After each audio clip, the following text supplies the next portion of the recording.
Good to see you again. Happy Wednesday, 10th day of July, 2019. Wake Up Wenatchee Valley is on the air. We're live here from Studio 2 in downtown Wenatchee. I am Dan Kuntz, your host, Megan, our producer, and we're ready to give you a really good show today. We promised you a 5-star show yesterday. Joel Norman, my guest, he did his part. I didn't do mine. We'll try again today. I have another local sports celebrity who will be joining me a little bit later on today. I'm talking about my friend Jeremy Anders. Everybody knows Jeremy. Of course, he's the general manager of the Wenatchee Valley Super Oval. They're having a fantabulous year this year at the WVSO, and I'm looking forward to talking to Jeremy. He'll be live here in Studio 3 in downtown Wenatchee at the second half of the program, talking racing at one of the great racetracks anywhere in the Pacific Northwest, a quarter mile, the fastest quarter mile in the Pacific Northwest, the Wenatchee Valley Super Oval. Jeremy will be joining me in the back half of the program. I had a great night last night. Went to the ball game. I got pressed into public address duties, which is something I have done for the Apple Sox in years past, but I hadn't done it in 5 years. And their regular PA guy couldn't make it last night. So I got the call from Joel. Can you come do it? And I said, sure, why not? Which is a bit of a challenge for me because I go to bed early. The hours that we work here for the morning show, it's kind of a requirement that you go to bed early because you got to get up really early because you got to be at work really early. But even though it messed up my body clock a little bit, it was well worth it, and it's so fun to go to the ballpark. And it was bobblehead night too. Not only was I there, but our good friend Eric Granstrom was there, our sports director. So we're going to have highlights of the Apple Sox and the Bend Elks from last night at Paul Thomas Senior Field. Also, we'll talk about the 90th All-Star Game when we get to sports. Lots of news. The goats are all over Western Wenatchee. We got some really cool video when they released all those goats. About 300 of them are currently eating their way through what could be a fire hazard later on in the year. It's a unique experiment. They've never done this before. We hope it works. That's a cool story. If you missed that during last night's news, we'll have it for you again this morning, plus all your local headlines on this Wednesday, plus the obscure holiday birthdays today in history. We got everybody is entitled to Mike Magnotti's opinion. We got a pretty good show for you today. We have overcast skies. It's fairly mild. It's 64 degrees. It was 70 when I got up this morning. Don't look for any sunshine today. It's going to take the day off today, but that low pressure system that's been kind of just moving around the area, I don't even know why I did that. It's going to finally slide on out of here, and we're in for a very nice weekend. Lots of sunshine, lots of warm temperatures, but we've gone through a considerable cold stretch. Yesterday's high, 82 degrees. Now, cold is relative. For this time of the year, it's been cool.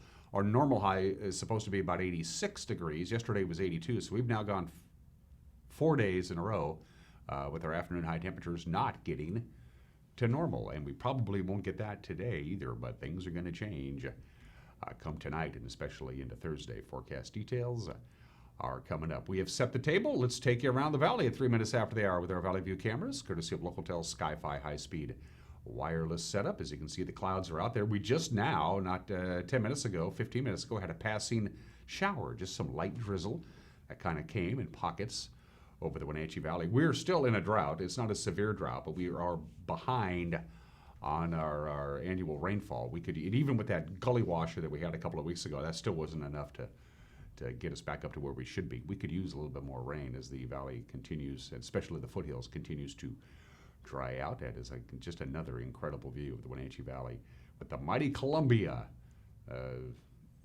running right down the middle of it. That's a nice river, you know that? And the Columbia River runs fast by nature. It has a significant elevation drop, one of the biggest elevation drops of any rivers anywhere, which is why it always runs a little on the fast side. Good morning, Wenatchee. Good morning, East Wenatchee. Thanks for starting your day with us. From this point forward, I get to guess. Sometimes I'm really good and sometimes I'm not. I can tell you that right now. That's the Omi Gardens camera. That's really cool. We used that camera a little bit on Independence Day, July 4th. We used that to show some of the fireworks. It was pretty cool. You can see the Stemilt complex. You can see Wenatchee is out there. Straight across the area would be the cross cam itself. You can't quite make that out. The East Wenatchee Bench, the Otobashian Bridge, and Omi Gardens celebrating their 90th anniversary this year. Happy anniversary to Omi Gardens. And thanks to the Omi family for putting that in to begin with 90 years ago today. That was using some forethought and foresight. Camera 3, where are we off to, Megan? Waterville? Hey, good morning, Waterville. They got some decisions to make up there for the new mayor. Royal Devaney, who I believe was elected mayor in 1912, is finally retiring. And they got 3 people vying to take over for mayor of Waterville. There'll be a primary on August 6th. They'll whittle it down to 2 candidates, and they'll move on to the November general election. And the waving wheat can sure smell sweet when the wind comes right behind the rain. Now I have to pay the estates of Rogers and Hammerstein money. Probably shouldn't have said that. Camera 4. We are off to the Tumwater camera. That's Nanapoc Ridge. Oh, wow. Thank you. We've been trying to get that camera up and running and into our system for a long time, and it looks like, oh, it's Cole's Corner. Well, thank you, Megan. I thought it was Nanapoc Ridge for a minute. Yeah, I guess it is the same thing when you think about it. Good morning, Cole's Corner. Good morning, Winton. If you've ever been to downtown Winton, you got to plan on at least a couple of hours to get through downtown Winton, especially during the tourist season. You can see the clouds there. That looks more October-ish than the middle of July, doesn't it? And it's going to feel kind of October-ish today as this cool weather continues. But that is just a gorgeous shot. Nice pick out there, Megan. Hopefully we got to put that one back we got to bookmark that page for sure. Absolutely. And that's our tour around North Central Washington. Probably the highlight of this show is when we take our high-definition cameras and see what's going on out there. 7 minutes after the hour, what does Mother Nature have in store for us today from the National Weather Service? That way, if you don't like the forecast, you can blame the government.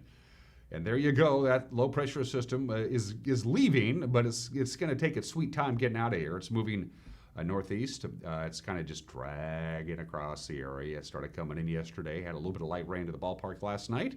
Didn't really affect the game at all. It's going to slide through the area today, and so we could see a little plop of precipitation here and there for the rest of the area today. Whatever rain we get, or even some light drizzle or showers, are going to be in the morning hours. By the time we get to this afternoon, we'll be done with the rain. But the clouds are going to be persistent all day today. And that forecast high of 83, once again below normal. We'll start out with cloudy skies this evening, but gradually, as you're all sleeping, most of you anyway, skies will clear out with an overnight low of 65. You're going to wake up tomorrow morning with a gorgeous, gorgeous sunrise and a beautiful day all day Thursday. Lots of sunshine and a high of 87. Friday, sunshine 90. Sunshine Saturday in 90, 87, 86, 85. Ooh, what happened there? That's there it is. Here we go. Sometimes our TriCaster misbehaves. What's going to happen here starting Friday and Saturday is a big ridge of high pressure. It's going to be to the south of us. In fact, it's going to be way to the south of us. It's going to be over the Four Corners region of our country, but it's going to be huge, and it's going to be the dominant weather feature across the entire western United States. Is going to be in for some very pleasant weather, especially once we get to the weekend. Sunrise this morning, 5:15. Sunset is 8:57 tonight. That'll give us 15 hours and 42 minutes of daylight. And as I mentioned a couple minutes ago, we've now gone 4 days in a row with our afternoon high not getting to normal. That'll be the case again today. Again, no sunshine today, a couple of light clouds, a couple of light raindrops, but then we're in for some nice sunshine starting on Thursday and a nice weekend indeed. You ready for some news? I know I am, but before we get to that, we need to thank our sponsor for Wake Up Wenatchee Valley. I'm talking about Confluence Health, dedicated to providing safe, quality health care for everybody in North Central Washington, our friends at Confluence Health. All right, the news is 1 minute away, so grab your English muffin or your omelet or your pancakes or your bacon or your eggs or your cereal or whatever it is, and now I'm hungry, and come back in 1 minute. We'll bring you the news. You're watching Wake Up Wenatchee Valley live this morning from Studio 7 in downtown Wenatchee on the NCW Life Channel.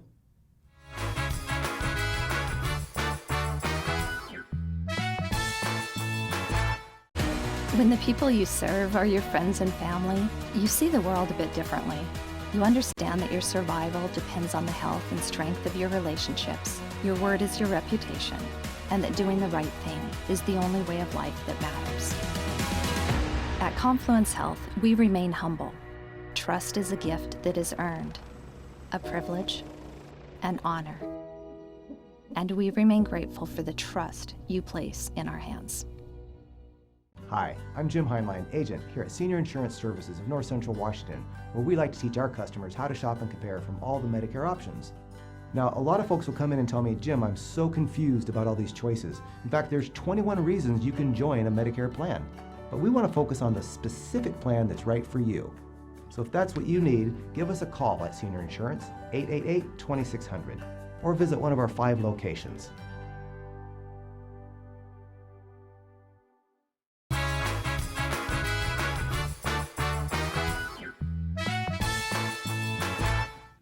Welcome back. We have 66 degrees with lots of clouds, some light drizzle in the Wenatchee Valley. We'll have lots of clouds today. Whatever rain we're going to have is going to be done by the middle of the morning. We'll top off in the lower 80s, but starting tomorrow and right into the weekend and into the early part of next week, bountiful sunshine. Here's what's making headlines on this Wednesday morning. The driver of a small truck was critically injured Tuesday morning near Twisp following a collision with a deer. The accident happened around 5:20 on State Route 153. This is about 5 miles southeast of Twisp when a deer jumped up and crashed through the windshield of the truck. The Washington State Patrol says the doe leaped into the air, went straight through the cab compartment of the pickup, and then ended up in the back box of the truck. Now, 2 passengers received minor injuries in this freak accident. They were transported to Three Rivers Hospital in Brewster, but the truck's driver, 44-year-old Jose Garcia Salguero of Centralia, he was critically injured and airlifted to Central Washington Hospital in Wenatchee. His condition is unknown. The superintendent of the Chelan School District has paid a $150 fine for using district resources to support a bond measure last spring. Barry DePauli admitted to the State Public Disclosure Commission that he sent on his school district account 2 emails on April 13th to residents trying to get their support for the $75.5 million bond proposal. Of course, that measure ultimately was rejected by the voters. In the emails to residents Jerry Eisenhardt and Robert Watson, he included information on the bond proposal and the message, quote, "I remain committed to this project and have not given up on your vote," unquote. He also urged them to change their positions and support the measure. The use of district resources to support the bond measure violates state law. Well, South Lakeshore Road in Lake Chelan fully reopened yesterday as county crews continued to clear mountains of debris from last week's Slide Ridge landslide. So far, 175 truckloads of material. That's 1,750 cubic yards of rock and mud and wood and debris. It's all been hauled away. That's according to the Chelan County Public Works Department. On Monday, Chelan County commissioners declared an emergency in response to the damages caused by last week's rainstorms. That allowed the county to hire a contractor to finish cleanup on the road with funding help from the Flood Control District. By the way, that declaration also includes Slide Ridge and Wenatchee's number 2 Canyon and South Wenatchee Avenue, where a sinkhole developed. Well, Kittitas Police Officer Benito Chavez returned to work on Monday, his first day back on the job since being injured in that shooting back in March. He is still recovering from a bullet wound to his leg. He'll be assigned to office duty for the time being. Chavez told fellow officers he was only alive because of the bravery of Kittitas County Deputy Ryan Thompson. Thompson, of course, was killed in the shooting. Both men were shot March 13th by 29-year-old Juan Manuel Flores del Toro after an attempted traffic stop and in a subsequent chase. Del Toro was killed during the gun battle. The incident remains under investigation by the Ellensburg Police Department. U.S. Forest Service workers were out last week sprinkling weevils throughout the Okanagan and Wenatchee National Forest. The weevils, they're a natural enemy to the invasive plant Dalmatian toadflax. It looks something like that, and that causes numerous problems in our nation's forests. The insects were spread in many locations, including areas of the Anayatt Valley that was burned by the Cougar Creek fire and near Lake Chelan between Prince Creek and Moore Point. It is one of several ways the Forest Service is battling invasive plants this year. Others include, like, they're trying herbicides, they're using manual removal of the weeds, and biocontrols like those weevils that you just saw. Speaking of biocontrols, about 300 goats were brought into the Wenatchee foothills yesterday morning in an effort to prevent fires in the area. Here with more on the goats is our very own Kyle Montgomery. Herds of goats took over the Wenatchee foothills today as a way to help better protect homes and owners against wildfires during the summer season. Over 300 goats were brought in from Ephrata and released in a fenced environment today in the west end of the Broadview neighborhood in an effort to reduce fuel and thin the area of fire hazards.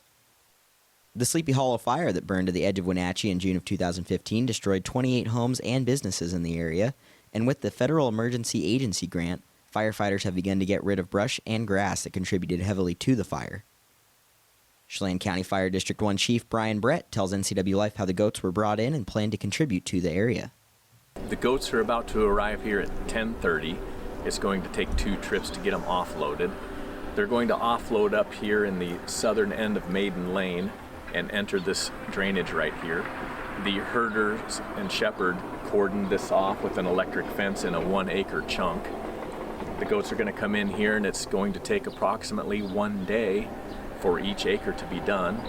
Half an acre a day, I guess. 5 acres in total, and we will be supplying water to the goats with a brush truck, and we expect them to be chewing down everything but the cheatgrass at this point in time, right down to the dirt. Brett added that he expects the program to be very successful and utilized once again if positive results are achieved in the coming month. Very effective from what we have been told. This is our pilot program for this. We anticipate it being very successful and then utilizing it again in the spring and applying for grant funding again. We would like to treat this area again because it is a high-risk area for us and very difficult to mitigate the fuels in this steep slope with mechanized equipment or manpower. The plan is for the goats to eat about half to 1 acre a day in areas that people and machines have trouble getting to for up to 10 days in the next month. Brett explained to NCW Life the long-term goal of the fire district if the goats prove to be effective in the area. If this is effective, our long-term goal is to develop a community protection line from this area all across the western perimeter of the city, clear over to Appalachia, and that will take various forms. We'll use goats, we'll use mechanized equipment, we'll use people, and ideally establish some type of fuel reduction and or fire break along this wildland-urban interface line along the western edge of the city. The goats aren't the only thing being done by the city as a way to better help protect homes in the area, as many Broadview homes have had their roofs replaced with fire-prone rooftops with non-combustible roofs by companies like Alpine Roofing, thanks to the same FEMA grant that brought in the goats. The fire district is also planning to create a defensible space around homes, which is built in urban areas back up to the wildlands and used to better protect homes from nearby fires. With NCW Life, I'm Kyle Montgomery.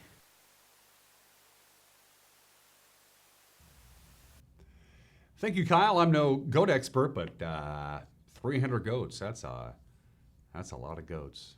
Maybe we should have a contest where we give them all a name. Nah, just a thought. The news with Grant Olson will come your way. 5 o'clock, 6 o'clock, and 10 o'clock. 5, 6, and 10. Grant to the anchor chair. He also does the weather forecast. Eric Granstrom will be handling whatever sports is out there. Eric with sports, Grant with the news and the weather. The NCW Life Evening News at 5 o'clock, 6 o'clock, and 10 o'clock. Right here on this very television station, or as we like to say in the business, this very TV station. You can check it out. You can also check it out on our live stream by going to our website at ncwlife.com, or you can watch it on demand whenever you want. It'll be up and running, posted on our website, and ready to go right around 5 o'clock in the evening. So check it out. It's our evening news, and we're quite proud of it. Speaking of our website, that's a tool you can use to get a hold of us, ncwlife.com, ncwlife.com. Click on the Contact Us icon in the upper right-hand corner of your screen, and the rest is pretty self-explanatory. If you choose email, and that's my preferred form of communication, news at ncwlife.com, news at ncwlife.com. We also have a telephone number.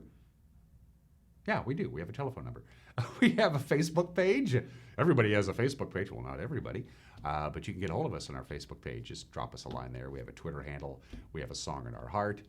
Get a hold of us. We love to hear from you, our viewers. We're going to take a break. When we come back, we got sports, the obscure holiday, today in history, birthdays. Everybody is entitled to Mike McNaughty's opinion.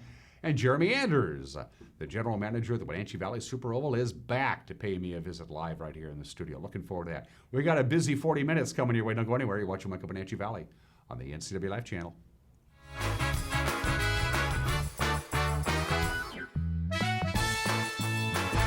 I told Mrs. Nielsen about Simon. He's the best doctor because I like the medicines like he gives me.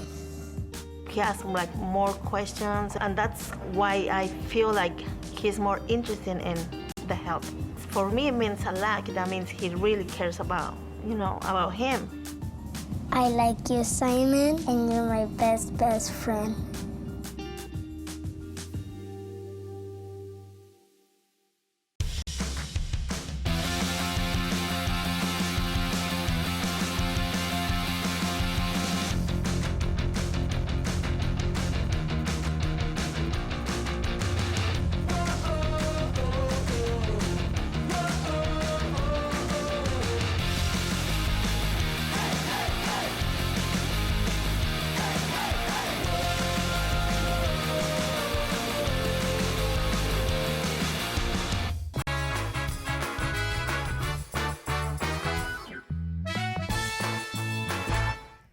Welcome back. 21 minutes after the hour. Let's talk sports. It was bobblehead night last night. In fact, the first ever bobblehead night at Paul Thomas Senior Stadium. The first 400 fans into the gate got themselves a free bobblehead resembling Coyote. I know, I got mine. The game proved to be a tight affair with the visiting Bend Elks taking a lead in the third, and we have highlights about that. By the way, that's a really cool bobblehead. You got to check it out. How did the third pan out? Well, it went something like this. Nico Bergarella led off with a base hit on a sharply struck ground ball to center field.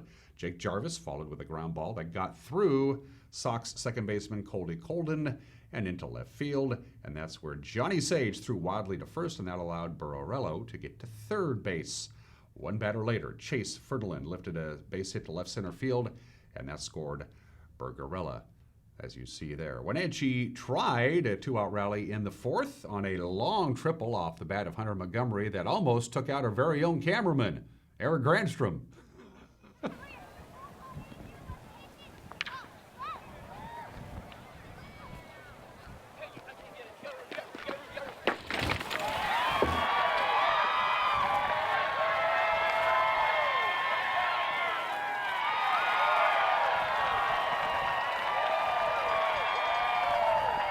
In case you're curious, Eric's fine, by the way.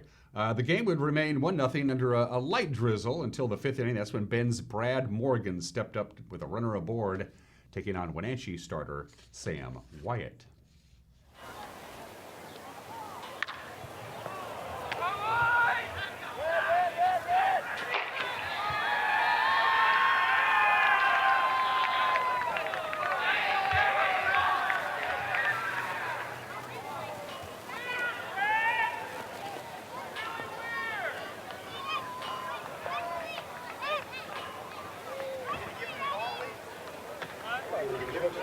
The Apple Sox finally got on board. It took a bases-loaded hit batsman in the bottom of the fifth inning. That cut the lead to 3-1, and the teams would trade runs. Each would get one more run for a 4-2 final, and that was the final score. Bend 4, Wenatchee 2. Johnny Sage went 2 for 2 with a run for the Apple Sox, who had their two-game winning streak snapped with the loss. Sam Wyatt took the loss. He went 5 innings. He allowed 3 runs, 4 hits with 3 strikeouts, and 1 walk. They're playing baseball again tonight. 6:35 first pitch. Ben's Gil Luna will take on Wenatchee's Ryan Long. Let's go to the Les Schwab scoreboard and find out what happened in the rest of the West Coast League last night. Jason Willow's RBI base hit in the bottom of the 8th broke a 2-2 tie. Victoria went on to beat Ridgefield 3-2. Kyle Harper went 2 for 3 with a home run and a double with 2 RBIs for the Harbor Cats. Port Angeles scored 3 runs in the bottom of the 8th, and it was helped by a huge error committed by Corvallis.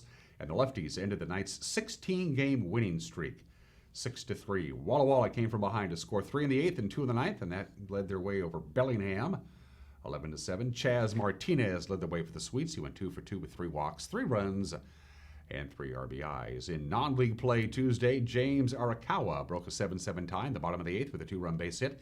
Cowlitz beat the Northwest Honkers 9-7. Tanner Parker was 3 for 5 with a couple of runs and 3 RBIs to lead Yakima Valley past Cascade Collegiate 11-9. And Portland's game was suspended due to rain in the bottom of the second inning against Perth, Australia. The game was tied 1-1. Can you imagine that? You travel all the way from Perth, Australia to Portland, Oregon to play baseball, and you get to play 2 innings. I'm sure they'll figure that one out. Well, they had a record-setting home run derby, of course, on Monday, and then the Major League All-Star game last night in Cleveland was highlighted by pitching. And the American League wins again. They edged the National League 4-3. Hometown hero Cleveland's Shane Bieber struck out the side in his inning of work in the 5th and was selected as the game's MVP. American League pitchers held the National League lineup to 3 runs and 5 hits with a record 16 strikeouts. The AL got on the board first on an RBI double by Houston's Michael Brantley. That was in the 2nd. The American League went up 2-0 in the 5th on an infield groundout by Minnesota's Jorge Polanco. The National League finally got on board in the 6th on a solo home run by Colorado's Charlie Blackmon. But the junior circuit got the run back in the 7th and another in the 8th on a solo shot by Texas's Joey Gallo. Pete Alonso followed up his heroics in the home run derby with a 2-run base hit in the 8th, but that's as close as the senior circuit could get. Seattle's Daniel Vogelbach had a pinch hit, or came up to pinch hit in the 6th inning. He didn't get a hit. He flew out to left field. Vogie said afterward, quote, "My main goal was to have fun. It's something I will never forget. Just getting in the game and getting an at-bat. It was really cool and something I'll never forget." End quote. By the way, Seattle gets back to action on Friday with the Los Angeles Angels. They'll be in Anaheim. Mike Leake is scheduled to get the start. We don't know who's going to start with the Angels, so the Mariners and the Angels will get going on Friday at 7:07, and that's just some of the games that people are playing. On this Wednesday, it is the 10th day of July, and that means it's National Pina Colada Day. Do you like pina coladas and getting caught in the rain? I'm not going to do that. National Pina Colada Day. Little rum, never hurt anybody. Well, I guess I did. Let's see, rum, cream of coconut, pineapple juice, serve it blended, shake it with ice, boom, you got yourself a pina colada. Always associated with beaches and summertime and, vacation and laying around, coconuts and pineapples and rum and ice and pina coladas. They actually have pina colada popsicles. I know. I've had one. It is National Pina Colada Day. It's always celebrated on July 10th, by the way, because the internet told me it was. Happy National Pina Colada Day. Believe it or not, I'm not a big fan of pina coladas. I'm not a big fan of rum, quite frankly. But that's my problem, not yours. 27 minutes after the hour. Today in history, happy birthday, Wyoming! Yeah, Wyoming is 129 years old today. Wyoming was admitted to the Union. There's the Wyoming state flag. I kind of like that flag. On July 10th, 1890, Wyoming got a set of keys, I guess is the right way to put it. That's the 44th state. It is the equality state because, of course, Wyoming was the first state that allowed women to vote. It was also the first state that had women governor. They were kind of ahead of the game in that respect. The state song of Wyoming is called Wyoming. I listened to it yesterday. It's not very good. You can do better, Wyoming. The population of Wyoming at the last census, 586,107. It is the least populated state in the Union. In fact, the largest metropolitan statistical area in Wyoming is the Greater Cheyenne area. The Greater Cheyenne area has about 98,000 people and some change. The Wenatchee Metropolitan Statistical Area is 110,884. So if you transported the Wenatchee MSA to Wyoming, we would be the largest metropolitan area in Wyoming, our little hamlet. It's hard to believe. Happy birthday, Wyoming. It's beautiful. I've been to Jackson Hole. It's gorgeous. Happy birthday, Wyoming. 106 years ago, July 10th, 1913, that is Death Valley, California. It hit 134 degrees. 134 degrees, the highest temperature ever recorded on the planet. In fact, almost every day of the year, Death Valley, California is the hottest spot in the country, and so they don't use it when they calculate the hottest spot in the country and the coolest spot in the country. They're looking for these extremes that don't include Death Valley. They just take it out as a matter of course because it's always, almost every day, going to be the hottest place in the U.S. And 106 years ago, it was really hot. 134 degrees? Even my air conditioner can't keep up with that. July 10th, 1925, 94 years ago today, Meher said his final words. He lived for 44 more years as a vow of silence. If you observe Meher you don't talk on this day. His final words, don't worry, be happy. And then for the next 44 years until his death, he didn't say a thing. It started July 10th, 1925. And you're going to have to stay with me on this crazy baseball event from 87 years ago today, July 10th, 1932. The final game of a 3-game series between the Philadelphia Athletics and the Cleveland Indians. In Philadelphia, in 1932, they had blue laws, so you could not play baseball on Sunday in Philadelphia. So Friday they played, the Indians and the A's played in Philadelphia, and on Saturday they played in Philadelphia, but on Sunday, to wrap up the 3-game series, they played in Cleveland. So after the game was over on Saturday, the two teams hopped in a train and took the train to Cleveland to play their final game on Sunday. Now, Connie Mack, who owned the Philadelphia Athletics, was also the manager. He didn't want to take his entire roster. He wanted to save money on train tickets. So for this final game in Cleveland, he just took 2 pitchers with him. The starting pitcher, Lou Krause, and his relief pitcher, Eddie Rommel. Those were the only 2 pitchers that took the train for the Philadelphia A's. Well, here's what happened. After allowing 3 Cleveland runs in the first inning, Eddie Rommel came in to replace Lou Krause, and he pitched. He pitched in relief beginning in the second inning, and then he pitched the next 17 innings in relief. He gave up 14 runs and 29 hits, and he got the victory. Yeah, they won 18-17 in the most amazing relief performance of all time. Can you believe that? 17 innings of relief? It'll never happen again, but it happened on this date back in 1932. And finally, at the bottom of the hour, let's do some birthdays, shall we? Nikola Tesla, not really appreciated in his time, but now he's considered, of course, a physicist and engineering genius.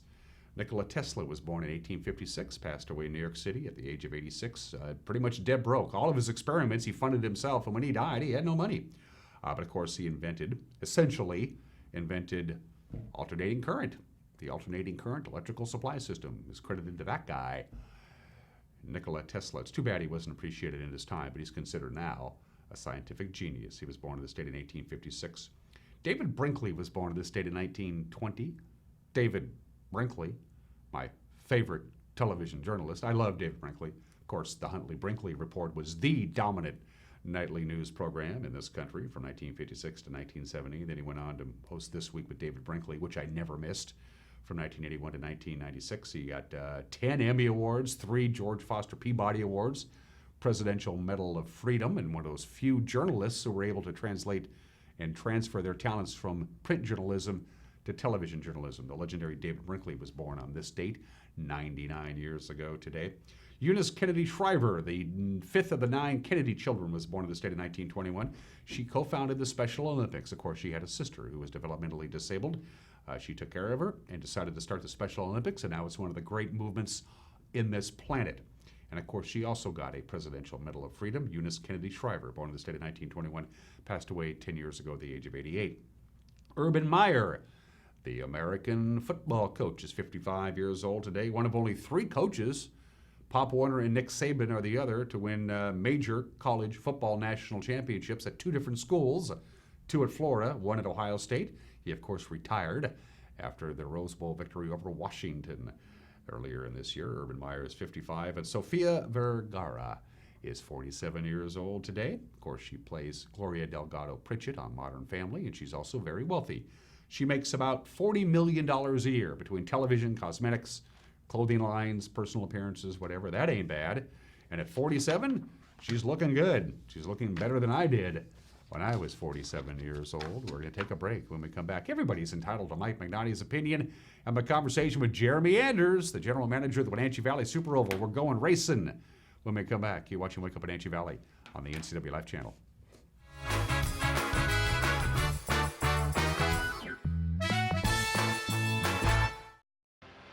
Wenatchee Valley College is now offering 4-year degrees. The need for engineering technologists is rapidly growing, and the new Bachelor of Applied Science in Engineering Technology is designed to meet the needs of local employers. Students with an associate degree can complete the program in only 2 or 3 years. The program is accepting just 20 students for fall quarter. Apply now at wvc.edu/engineeringtech.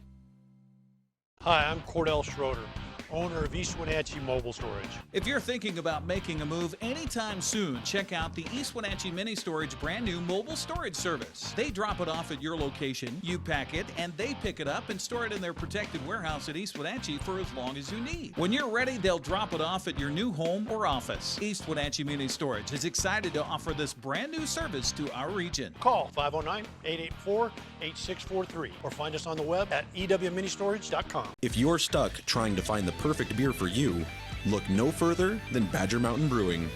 We specialize in creating tantalizing craft beers that will soothe any picky taste buds and will satisfy your cravings. Check out everything from our amazing honey blonde that will appease even the most finicky taster, or a delicious frothy stout for dark beer lovers. Experience them all at Badger Mountain Brewing.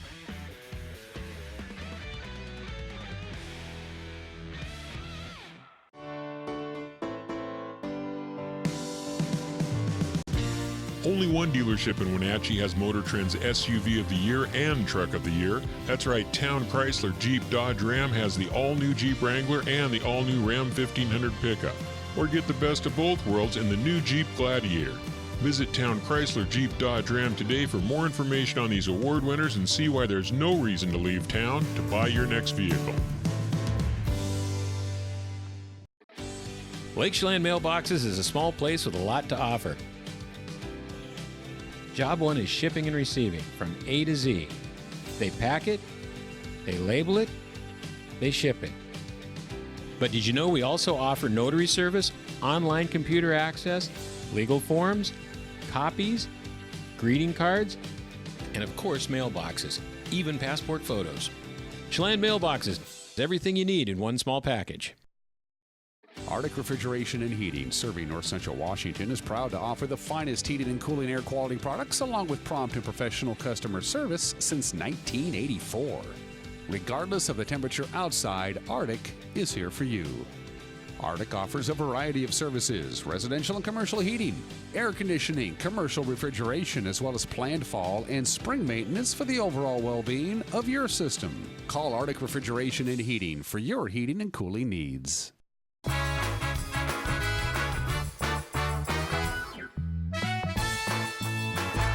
Hey, this is Mike Mad Dog Magnotti, and everybody is entitled to my opinion. Now, many American Christians want a Christian president, one who honors God, prays, seeks divine wisdom, doesn't sleep with prostitutes, maybe.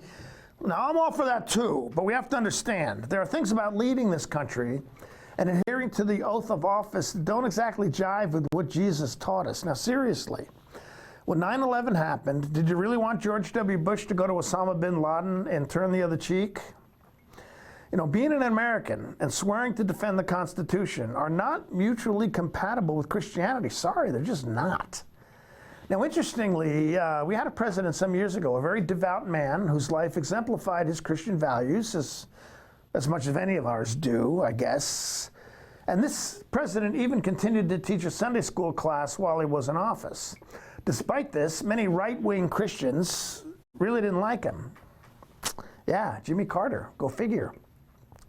This is Mike Mad Dog Magnotti, and that's my opinion.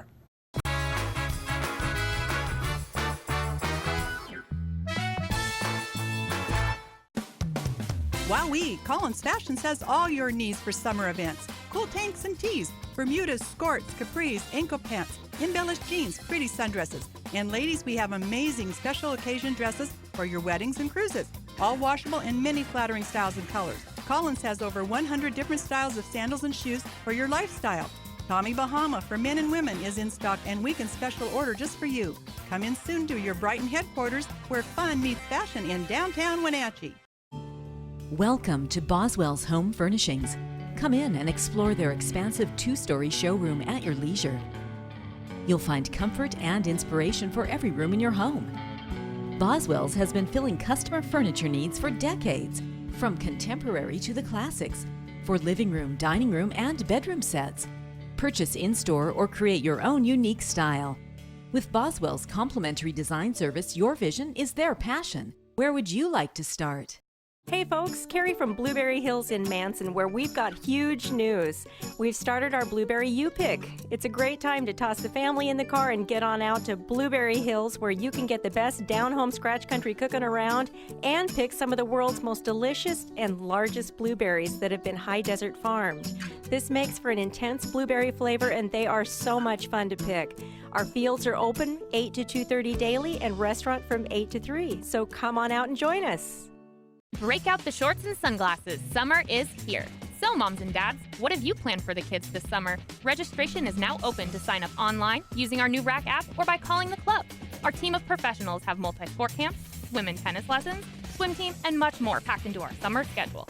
I'm Emma, RAC membership coordinator, and we've got you covered with our full lineup of family fun. Special summer memberships are on sale now. More details at wrac.org or call 662-3544. The RAC, where we play every day.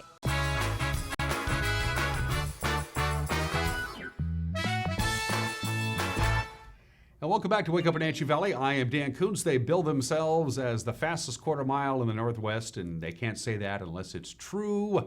I have driven on the quarter mile of the Wenatchee Valley Super Oval really slow. Other people drive really fast, and it's a great place to go. It's great family entertainment on a Saturday night.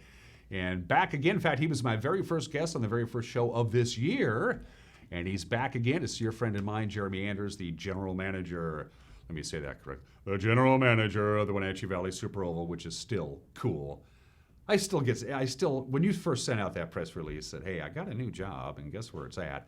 everybody in this community was just so happy for you, Jeremy. Yeah, I was happy to come back, and it's been really nice to be back here in Wenatchee Valley. I love the valley so much. It's where I've grown up out here, and to be back here and working full time here again, I've been able to intertwine some of the stuff I was doing before I left. When I left the valley, I was just traveling out of the valley every single week. So I'm glad to be back here now, and it's been a great year. This guy knows every single tree between Wenatchee and Monroe on Highway 2. I got to revisit that too. A couple weeks ago, I went back over to Monroe to help there with their big race of the year, the Summer Showdown, and I was like, gosh, I don't miss this drive.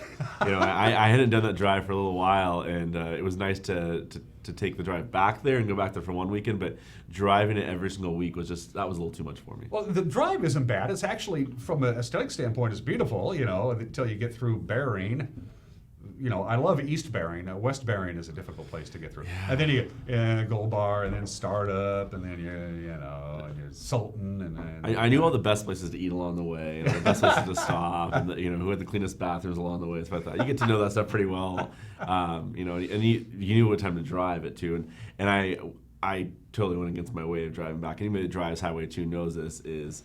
You want to drive Highway 2 specific times of the day, and when we came back from Showdown, we did not do that, and we got stuck up in traffic, and I was like, I don't miss this at all. When I first visited with you on this television program, this award-winning television program, by the way. It's amazing. This show? Oh, yeah. Yeah. No, our ratings are sky high. I mean, Emmys are coming soon. Yeah, I hope so. Daytime Emmys. Yeah. No, I made a bunch at home. Yeah, really? Plaster. Oh, yeah, nice. They're really good. I need some gold paint, though. You were new to the job. You didn't really know. I mean, you're very familiar with Wenatchee Valley Super Oval. You're a racing guy. You kind of grew up there. But this was a whole nother challenge for you. So now that you're fully into the 2019 season, what have you learned so far in your role as the guy in charge? It's been very interesting.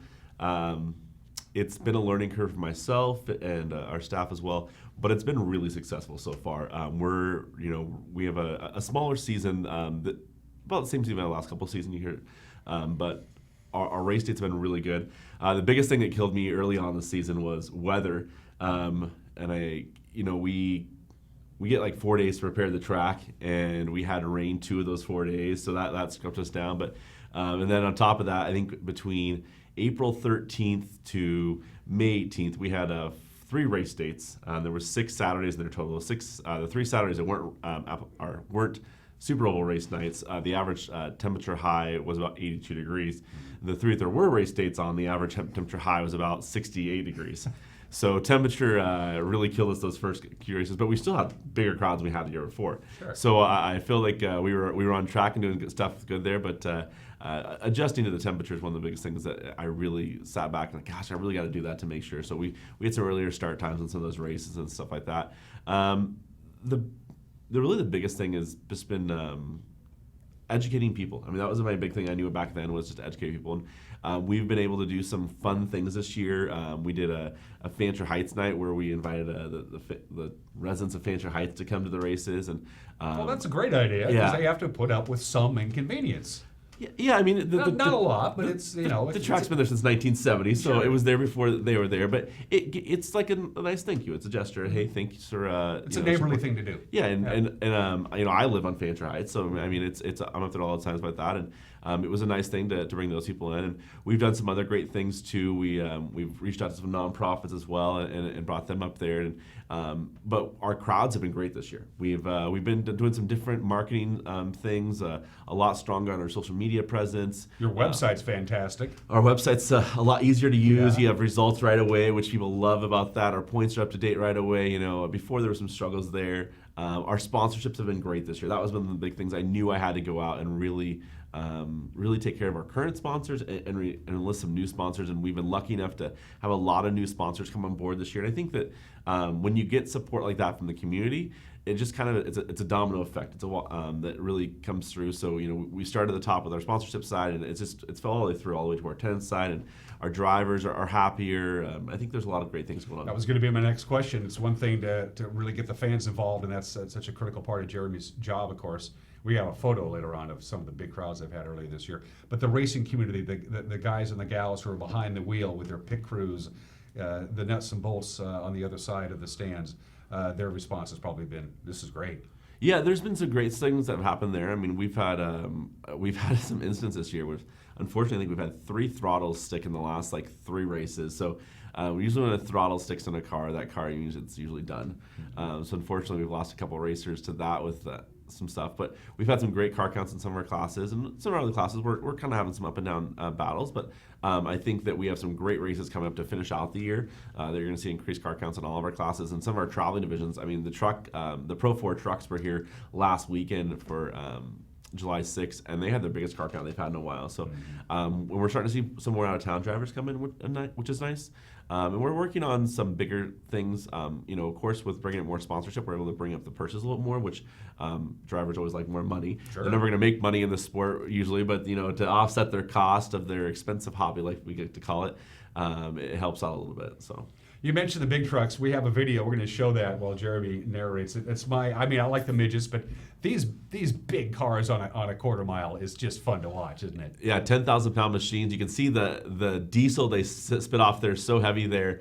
But this is the first time we've had the big rigs back at Wenatchee Valley Super Oval in almost 5 years. And there's 1,000 horsepower machines, and they're ripping around the track, battling side by side, hitting each other, bumping each other. It was great to see this.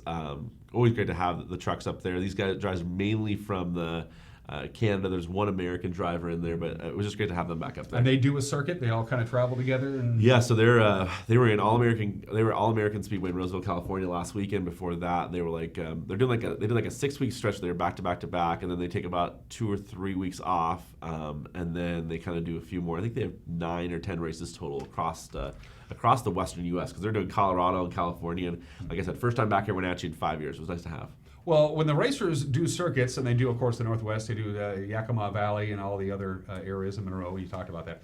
They bring their rigs in trailers, whether even if it's a midget or whatever car it is, they don't drive it to the racetrack from wherever they're at. But how do they transport those big rigs? So how do they get there? Yeah, we had some parked around town, so if you're able to see that, we had them, like Les Schwab, East Wenatchee, and we had them at Smitty's Pancake House, and we had them at Leonard Evans, and some of them, there's a couple of them that have just really long trailers, and they're packing 3 of them on there. And of course, they're a great racing series, but they as far as entertainment. So how they get paid about that, it's just cheaper than to transport multiple vehicles at a time. So most of them, there's 2 to 3 trucks per trailer hookup, and a lot of times what happens is they'll come and park them here for a week beforehand. And then they'll have rental cars. So they'll park them in Wenatchee, and then they'll all get in their little 4-cylinder car and run back up to Calgary for 4 or 5 days and go work their regular jobs. And then they'll run back down. They raced here, so a bunch of the trucks went to State Line after here, and a couple stayed here. And then Friday night they're all at State Line, Idaho. So they usually don't really take them back and forth to Canada. Plus, deal with the border. You never want to deal with that kind of stuff. So. It's do they have to bring their own gas because it's diesel, right? Do they have to? They usually buy the gas around town, or we find sponsors for them that help off some of the cost for that, and we've had some great support from some of our local sponsors as well that help support bringing the trucks back. IBW was huge. I mean, it's probably one of our biggest, one of our most expensive nights of the year to bring them in, but it was actually pretty fulfilling this year. That was video of trucks. Now we have our second video. Please narrate this, Jeremy, as we roll tape. This is going to be the Leonard Evans 150. So this is back in end of April. So this is the Northwest Super Late Model Series. The race is actually being led right now in this video by, I believe it was Grayson Raz. Yep, Garrett Evans is second there. So the Premier Series that comes to Wenatchee, they'll be back the end of September, and a great field of cars from all over the western United States for this one here. And I think the one at the end of September is going to be even bigger. And that's our fastest stock cars we'll have come to the track this year, and they're ripping around about 12.5 seconds per lap. Good battles too. I mean, it was great to see this race. This is early on in the race, so nothing too slicing and dicing early on in that one. By the way, congratulations to Garrett. He won the signature event down in Yakima. At the Yakima Raceway is the Apple Cup? And he won it in May. For what, the 5th time? 5th or 6th time. He wins that all the time. 5th time. So there's the Apple Cup at the beginning of the season and the Fall Classic at the end. I think the Fall Classic has 3, and I think that's his 5th Apple Cup. So he's still getting it done at the ripe old age of, I won't say. He's a good racer. He's 63. He just finished second too. We had the Summer Showdown, which is the premier event in the Northwest. Is the Summer Showdown. It's like 25,000 win. There's drivers from I think like 11 different states and Canadian provinces, and he battled up there and he finished second. And that was the hottest Summer Showdown day ever. It was like 89 degrees. It was craziness. So. Jeremy Anders is my guest, the general manager of the Wenatchee Valley Super Oval. We're going to take a break. When we come back, we're going to talk about the upcoming racing season. Lots going on between now and the end of the year. If you haven't been up to the WVSO yet, what's the matter with you? We're going to give away 100 tickets, by the way. Oh, okay. I didn't mention that in the email, did I? No, I forgot those, I think. I'm kidding. But coming back with Jeremy, I'm not kidding about that. When we come back, don't go anywhere.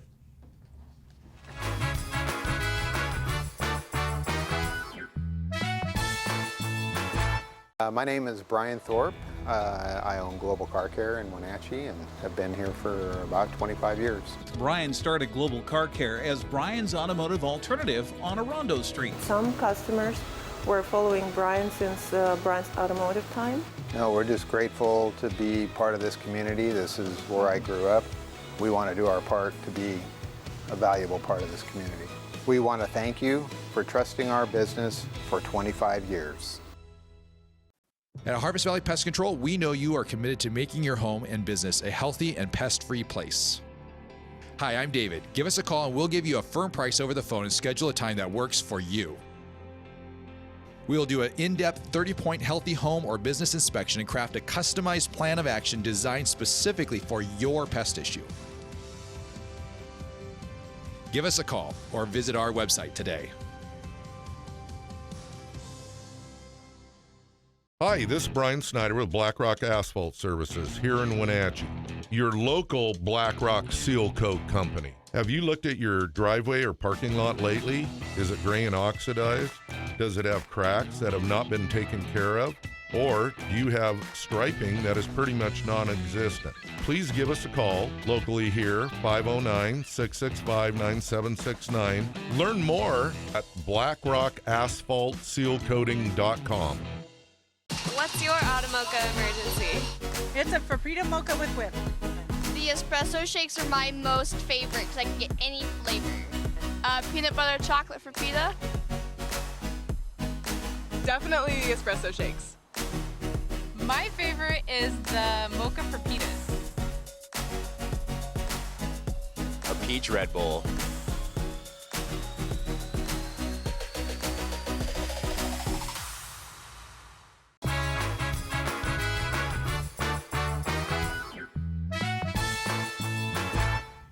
We're back. Dan Kuntz alongside bowler extraordinaire and the general manager of the Wenatchee Valley Super Oval, our friend Jeremy Anders. You mentioned attendance is up. There's a new philosophy in the world of Northwest racing. Less races, more excitement, I guess. If you've ever been to the Wenatchee Valley Super Oval over the last couple of years, it doesn't stop. The action doesn't stop. Race is over.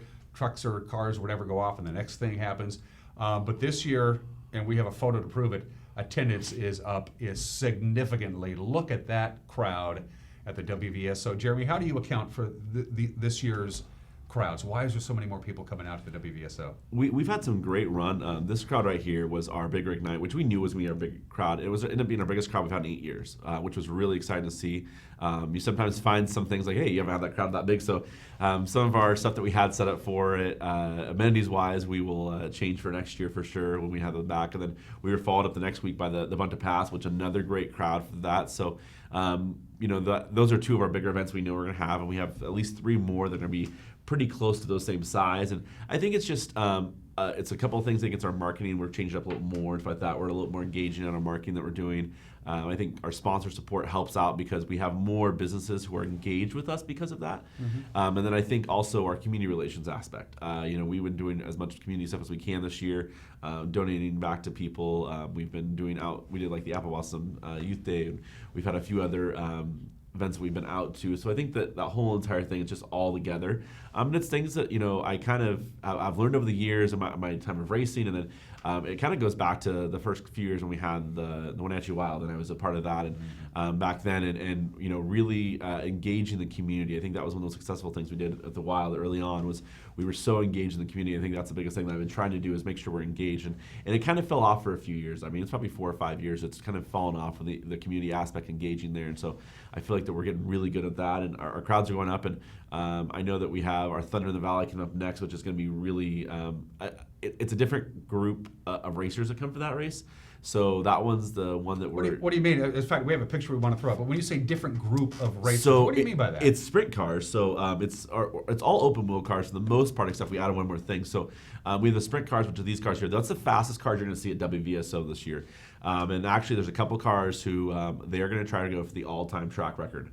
This is the fastest cars we've had at WVSO, and probably I think the last time they were here was about 3 years ago. We've had some other sprint car organizations come through, but these guys are really, really super fast. Then we have the West Coast Vintage Racers. We have the Old Time Early Stocks and the Northwest Focus Midgets. So those are all open wheel classes. So a different style of cars like that. And we don't do a whole lot of open wheel racing at Wenatchee. It's been kind of interesting over the years that Wenatchee's been kind of a more of a stock car town, but it was different. Back in the day, Freda was more of a open wheel town. So it was kind of like that was the stock car town here, and the open wheel town there. So we're trying to educate people on the open wheel racing because it can be great racing as well. And then for that event as well on July 20th, it's called Thunder in the Valley because there's some of the louder cars we get, it's the fastest cars we get. We're also going to add an extra race, which is the Ernie Richardson Memorial Mini Stock Race. And I miss that guy. Ernie's a great guy, and I knew Ernie, pretty well over the years, and he loved mini stock racing. And we had the opportunity to add one more race, and I was thinking about it, like, Ernie just loved mini stock, so we added Ernie's name to it. And it's kind of an open comp race, so we don't have a whole lot of locals that normally race that, but with the mini stock race, it adds a local feel to it. So it's like 5 divisions. We're expecting probably close to 100 cars total for the weekend with that race, and it's going to be fun. It's different. It's going to be an action-packed weekend. You will not see the speeds like this anytime other throughout the year. Well, you mentioned that the super stocks can make the circuit in about 13 seconds. How fast can these people make it around? The all-time track record is 10.75. That's fast. It is flying. They don't let off in the corners. They'll be flat tracking it, sideways, banked through, there's like that. So they're flying around the track for sure. For first timers who hopefully were planting a seed, they go, I've been in the Valley for a few years now, and this is my home, but I've heard of the WVSO. I've never been there. Sell your product and give folks a typical Saturday night at the WVSO for family fun and good times. So first of all, if you have any questions about that, you can go to WVSO.com. We answer all the questions on there. We have our email and our phone number on there to contact us as well. So if you have anything I don't answer, let me know. Racing's mainly Saturdays. We're kind of like on an every other Saturday, twice a month racing schedule right now. We start in April, we end in September. Usually racing starts about 5:30 or 6, depending on how many classes, or 5 o'clock, depending on how many classes we have running. And we have been, my biggest thing too that I've been really good about this year is I know that, and this is the world of sports, this is the world of ours today, is I have 3 hours to put on a show. I have 3 hours from the time to start the racing to the time that I want the racing to end. And we've been good about ending. I think last week we got done a little bit later, which was 9:20, but we've been ending about 8:45 to 9 o'clock. We start race about 6 o'clock, end about 9 o'clock. So 3 hours. That's what we want to give people. 3 hours. And you said the key word. It's a show. It's a show. It's a show. And our racers know that hey, you're putting on a show as well, but they're also racing hard because trust me, I see the arguments in the pits afterwards and everything like that. It is short track racing. It is the fastest quarter mile in the Northwest, one of the fastest quarter miles in the country. We pride ourselves on having one of the nicest facilities as well. We spent a lot of time, I don't know how many gallons of paint, it was a lot of paint that we put on the track this year, repainting the grandstands and repainting some of the other buildings. We have a full concession stand with great food in it. I think we're the only place in the Wenatchee Valley you get Cheesecake Factory cheesecake at, which is really cool. Then we have, on top of that, we have Nathan's Hot Dogs. We have a full service beer garden, so you have your adult beverage choices as well. And then we have a playground for the kids, which, so you can go watch the races, drop the kids off the playground, just let them go play, go crazy. And it's a family fun entertainment night, or it's just an adult date night. Or I had somebody came by yesterday or Saturday, and they had not been to the races. I think in about 9 or 10 years, they came out and was like, "Gosh, this is great." She's like, we got a babysitter. We came up here. We brought some friends up. We had a great night. We're going to be back home by 9:30, and that was nice to hear. People are using it as a date night opportunity. So there you go. Jeremy, we got to go, buddy. It's always good to see you. Thank you. I appreciate it. Next night of racing again is July 20th. drive fast, turn left. It's the only way to live. Provided the show isn't canceled, we'll see you tomorrow. Take care. Bye-bye.